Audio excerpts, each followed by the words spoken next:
All right, zero hunger, zero waste. That's the goal of the Great Food Drive happening now through December 7th. Our station has teamed up with Smith's Food and Drug. That's why I've got Bob Day here with us, and the Drive benefits Project 150. So Melly Polito has joined us as well. Thank you so much, guys, for joining us. Oh, great to be here. So this is great. So zero hunger, zero waste. What does that mean to you guys? So what that means is we are trying to stamp out hunger and have zero waste within our stores, within our communities, because of so much food that goes to waste throughout the year that could be donated and could be used by local food banks. Yeah, the numbers are staggering. So 42 million Americans struggle with hunger, and then 72 billion, with a B, pounds of food end up in a landfill. That could feed a lot of people.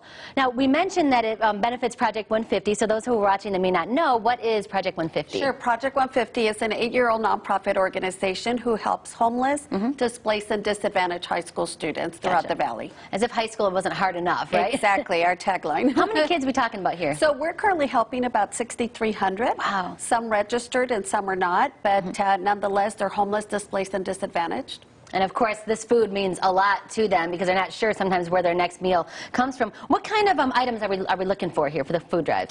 Ready-to-eat items, because we're dealing with the demographics of homeless, displaced, and disadvantaged, so may not always have a kitchen available. So ready-to-eat beef jerkies, granola bars, oatmeals, cup of noodle soups, items that they can eat on the go. I know a lot of things with protein too, if we're talking like peanut butter, beans, or things like that that can be used to make a meal. Also, I liked nuts and ravioli and that kind of stuff that can be easily just warmed up, like the raviolis. Correct, because with the partnership with Smith's, it will allow us to prepare 40-pound grocery bags so that the students, if they're couch surfing or they're staying with another family, that's their contribution to their host to be able to bring some groceries. Or if they have access to a small kitchenette, they can cook an entire meal. Gotcha.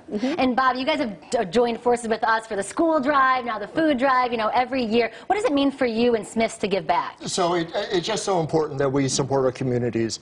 And Smith's is very big on making sure that we are taking care of those that are in need within our communities.